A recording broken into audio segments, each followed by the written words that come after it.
সাকিব ভাইয়ের এই শিল্পী সমিতি থেকে নিয়ে কিছু করে নাই, মিশা সদরের শিল্পী সমিতি থেকে নিয়ে কিছু করে নাই, জায়েদ খান ভাই মিশা শিল্পী সমিতি থেকে নিয়ে কিছু করে নাই। সাধারণ সম্পাদক যে সুবিধা নিতে বলছে সে সুবিধা তো আমি অনেক আগেই নিয়ে নিয়েছি। পৃথিবীর সব থেকে বড় কান্ট্রি। সো এটা বানোয়াট গল্প গুজব, ঈর্ষান্বিত হয়তো অনেকে অনেক কথা বলে, আর যারাই বলে তাদের কাছে রিকোয়েস্ট যে আপনারা সুন্দর জিনিসকে কখনো অসুন্দর করবেন না, আপনারা প্রতিটা জিনিসকে উৎসাহ দিবেন। আমরা কোনো অন্যায় করলে আপনারা আমাদেরকে বলবেন ভাই তুমি অন্যায় করেছো, অন্যায়টা আর কখনো করবা না।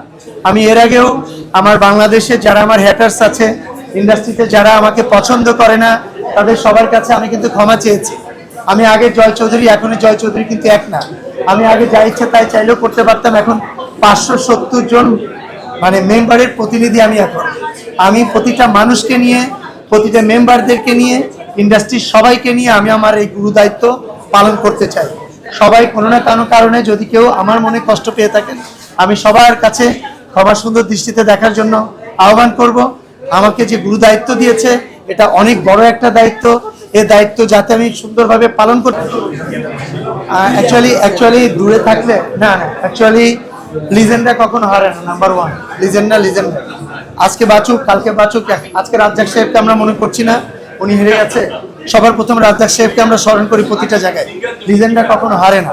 রোজিনা আপু এমন একটা মানুষ, সে একটা পিলার, উনি যেখানে থাকবে ওটাই পিলার হবে। আর রোজিনা আপু না দাঁড়ালে এবার ইলেকশন আমিও দাঁড়াতাম। ভাগ্যচক্রে যেটাই হোক না কেন, মেম্বাররা হয়তোবা তারা তাদের মতো করে তাদের প্রার্থী নির্বাচন করেছে, তাদের প্রতিনিধি নির্বাচন করেছে, সেক্ষেত্রে আমি আমার মেম্বারদেরকে কখনো দোষারোপ করব না।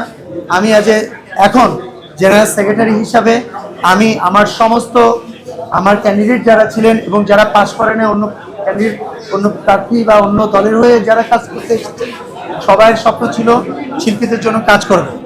আমি আমার বিশ্বাস যে তাদের সবসময় আমি আহ্বান করব। আজকেও বলেছি আপুকে যে আমরা একসাথে কাজ করব, তোমাকে সম্মানের জায়গাটা আমি দিয়েই তোমাকে সম্মান দিব। শিল্পীরা প্রার্থী বিজয়ী হওয়ার ছাড়াও অনেক উপরে অনেক ধরনের পোস্ট আছে, আমরা তাদেরকে নিয়ে ইন্ডাস্ট্রির জন্য কাজ করব। আমাদের স্বপ্ন সবার ইন্ডাস্ট্রির হয়ে কাজ করার।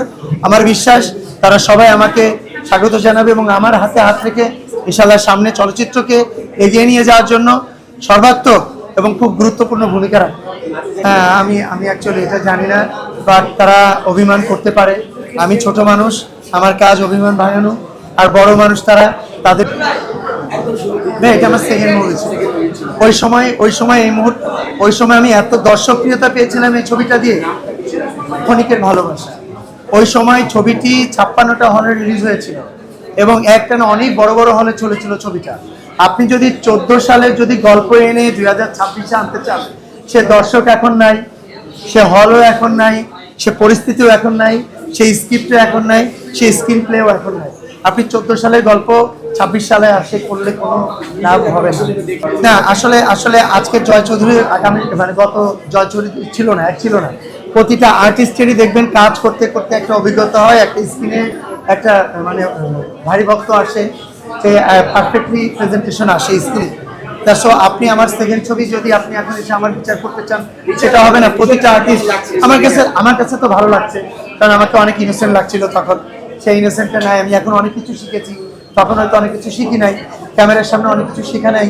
আমি চেষ্টা করেছি আস্তে করে নিজেকে তৈরি করতে। আমার 24 তারিখে নতুন ছবি রিলিজ হচ্ছে।